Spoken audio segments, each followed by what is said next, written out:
Blah. Mark Chase, come on down. You're the next contestant on Questionable Advice with Bear. Welcome, patrons. It's dark out here-ish. It's trying to storm on us, maybe. Let's walk and talk. Mark Chase, 1792, Second Militia Amendment. Arms compatibility. Your question was something to the effect of, what is my opinion on that? And I think what you're asking me is commonality of caliber. At least that's how I'm going to take it. Commonality of caliber. I am actually in the process of putting together an online course, which will include such things as commonality of caliber, and I will let you guys know first when that becomes available. In fact, I think for a certain level of patron and up, I'm just going to make them available to you guys because you're already paying to be here. But we'll see. We'll see. I got the best words.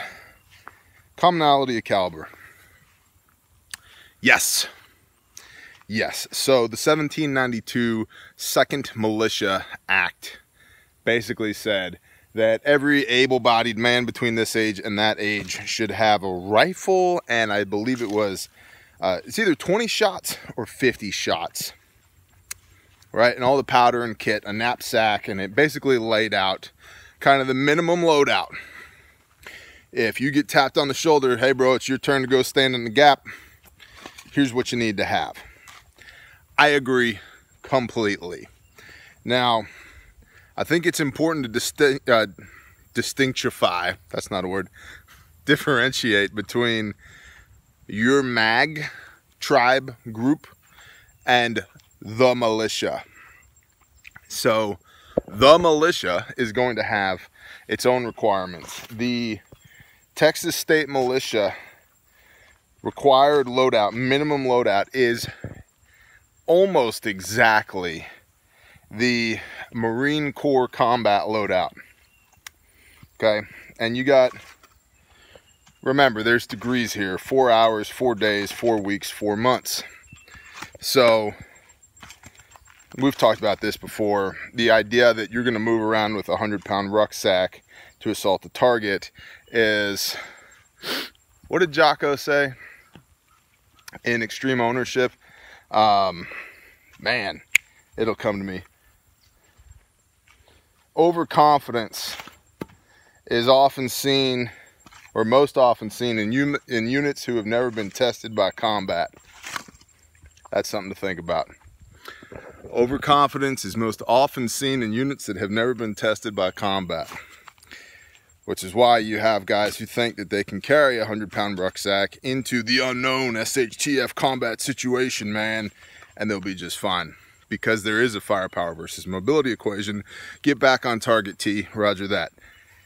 Yes, everybody in your team, at least your long arms, should have the same platform. And what I mean by that is your carbines. If you had 10 guys, I would want 2 of them to have bolt guns, 308, 7.62 by 51 millimeter, or something like that. Okay. Overwatch. Overwatch. We'll just put, you know, for the random antagonistic white-tailed deer that strolls into camp. Overwatch. So I'd want 2 guys on long guns. I'd want probably 6 guys with carbines, AKs / ARs. I prefer the AR-15. And I'd like 2 more guys to either have 12 gauges or ARs, depending on where you are and what you're doing. Out here in this environment, an AR I think is a better choice than a 12 gauge.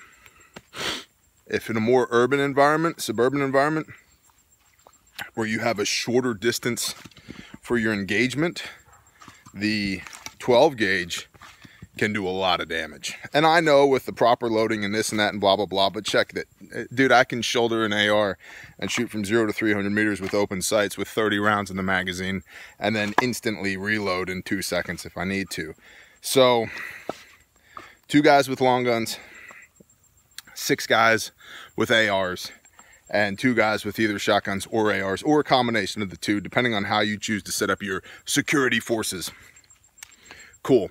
But everybody's AR should be chambered in the same chambering. 5.56 by 45 millimeter NATO says me. No boutique rounds, 6.8 SPC, 6.5 Grendel, 300 blackout, blah, blah, blah, blah, blah. Or maybe you got the CMMG Mutant that's an AR that chambers 7.62 by 39 because it hits so hard. No, none of that. Because when you run dry, if you're in a bad position, I can go, no problem, Mark Chase, got you, bro. Here's a mag. And you go, bang, bang, bang, bang, bang, bang, bang. Thanks, T. Preferably without chicken winging. Don't do this. Do this. Okay. And vice versa. If I run dry, you can chuck me a mag and we're good to go. So at least on your carbines, you should have commonality of caliber. And if you're gonna be the AK guy, I'm looking at you, Lush's Top Knot Actual. If you're gonna be the AK guy, man, you better have lots of mags.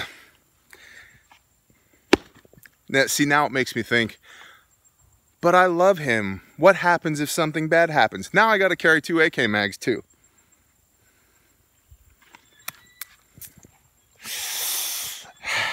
And it gets, and don't make it weird either. Don't start building out, okay, we're going to need 3 fire teams of 5 guys each. And one of those fire teams is going to provide cover fire. So we're going to need to build out a facsimile of the squad automatic weapon. How are we going to do that when we only have AR-15s? Well, what if we get a SCAR 17S heavy in 308 and then we use that with a 100-round magazine drum? And unneeded. Cover and move, man. I can cover you with 5.56 while you're moving, and you can do the same. Don't overcomplicate it. If it comes down to warfare, we'll figure that stuff out on the fly. But in the meantime, if you run dry with your AR, you need your buddy to be able to hand you a mag, and you need to be able to hand your buddy a mag as well. Okay? So that's basically my core belief on that, is commonality of caliber. Yeah. Your pistols, I'm probably going to make a lot of people mad when I say no, it doesn't matter. But if your pistols are different calibers, then you need to be responsible for your own ammunition. For example, says the guy with the 45 who hangs out with a bunch of people who carry 9s. I know, like, I need to have 45. Because if I don't, it's my own damn fault. If you have some boutique round, if you run a 41 Magnum, guess what? You're responsible for your own ammunition. I'm not stocking 41 Magnum for you. 9mm, says the guy who carries a 45, I'll have plenty of. But I don't really want to be in a position where the deciding factor on an engagement is whether or not we had the same caliber of pistol. I'm going to avoid that kind of BS situation as much as possible, because if we've gotten ourselves into a situation where the commonality of caliber on our sidearms is the deciding factor between life and death, we've done a lot of other things wrong before we got there. So in regard to that, no, don't care about pistols. Shotgun, the obvious answer is a 12 gauge. 20 gauge is good. 410 is great for training and small game, but let's be honest, it's a boutique round. And I have a 410, and I love the 410, but it's a boutique round and far less effective than a 12 gauge. However, far more manageable for small statured people and children than a 12 gauge. 20 gauge, much more common, still far less common than 12 gauge, but much more common. So if you do have women and children around, as most of us do, it might make sense to have a 20 gauge. Then you can say, hey sweetie, I'm going out that way. Anybody tries to force this door, here's your 20 gauge. Bang, bang, bang, bang, bang. Reload. Something to think about, but by and large, 12 gauge. Long gun. As I've said before, 7.62 by 51mm, which really 308 Winchester allows you to shoot 308 Winchester and 7.61 or 7.62 by 51. So that I would recommend as a long gun caliber first and foremost above all other long gun calibers. And then from there, if you want a 300 Win Mag, get one. If you want a 270, get one. If you would really love to have a 416 Barrett, go for it, or 50 cal, whatever, dude. But your ability to, we'll just say, acquire 7.62 by 51 millimeter is going to exceed, in my estimation, all other calibers if there is a military conflict or martial law in the continental United States of America. And besides all that, 308 Winchester is an extremely common round as it is. So, and if not that, 270 is a wildly popular deer round and very effective as well. So maybe 270, but certainly not a military round. So that's caliber. What about kit? Loadout. Man, this can be Googled till the cows come home. I think everybody who's going to be in a combat environment, man, simmer. Anybody who is going to be putting themselves in harm's way for their carbine should have 6 mags plus 1 in the gun at a minimum, more if you deem it necessary, but my minimum is 6 plus 1. Everybody, if you're not putting yourself in a compromising situation where you feel that the likelihood of engaging the enemy is high, if you're not doing that, man, a 30 round mag in your rifle and a 30 round mag in your back pocket, or 2 hanging in a mag pouch off your belt, is probably fine for those who are not directly in harm's way. Pistol mags, man, I always carry a spare mag, always. And if it's a combat environment, I'll have 3 spare mags with me for my pistol. Do I need them? No. Do I want to need them? Nah.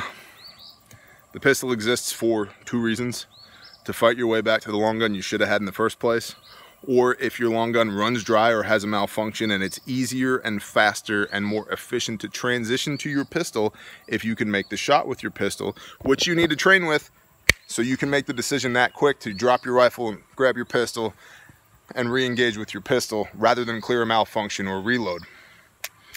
That's why we have pistols. And for a third reason, right now in rule of law, it's much easier to carry a pistol around than it is to carry a rifle or a shotgun around. Post SHTF, I think we're going to see a lot more rifles slung over people's backs, so things to consider as well. But then, you know, if you really want to get into it, as far as kit, everybody should have a knife. Everybody should have a way to make fire on them. A Bic lighter comes to mind. Pastor Joe just did a video, a message from Shofar Mountain talking about how everybody should have a knife and a lighter on them at all times. Man, that's a core tenet of mine. It's like he's been stalking me for the last 20 years. I see you, PJ. But, you know, beyond that, make the kit match the mission, man. If you're going to be hoofing it 200 miles, you better have 200 miles worth of calories and crap on your back. If you're going for a leisurely stroll, probably not. You guys know pretty well that I have a day pack on my plate carrier. And in that day pack, I basically have food, water, and shelter with me. And then on the plate carrier, I have fire and a cutting tool. I've got my 5 C's of survival with me, right? Cutting tool, combustion, container, cordage, and cover. I've got those with me on my plate carrier if it turns into a survival situation. I have those on my chest rig for the same reason.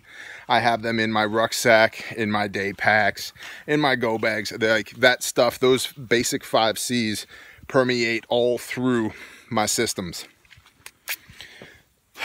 Then beyond that, whatever else you think you need mission specific. If your mission, hi baby, hi, what are you doing, cheesy wheeze? Put some dang clothes on. if your mission is to go fix a barbed wire fence, your loadout should probably be a pistol on your hip, a spare magazine, some line pliers, and some sturdy gloves. That's an entirely different mission than we're going to go assault this position over the hill, perform a raid at 3 a.m. 0300 hours, and our goal is to leave with 16 chickens, a milking goat, and as much straw bales and baleage as possible. That might look a little bit different, right? So, but as per the Second Militia Act of 1792, standardized kit and loadout, yeah, I agree. But those decisions are best made at the tribal level. Think of your tribe, your group of mags that compose your tribe as a unit. And the unit, without direct leadership, you know, you don't have a high command, I'll put it that way. So you get to set your own SOPs, man. But I think it would be wise that everybody shared commonality of caliber for their carbines, their rifles. And then however many rifles you feel you need. A rifle solves a lot of problems that a pistol and a shotgun can't. Not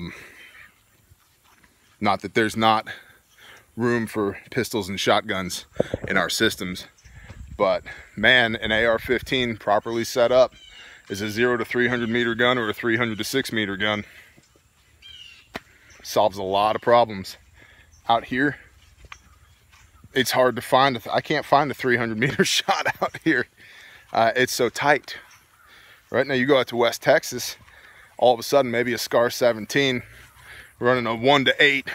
Super high speed tactical optic makes sense. You know, and if you'd rather than buying a good used pickup truck, you'd rather buy a rifle and an optic. That could make sense too. But man, that's my thoughts on that. I think that's what you were trying to ask me. If it wasn't, let me know down in the comments, and we'll hit it again. Shalom, Mark Chase.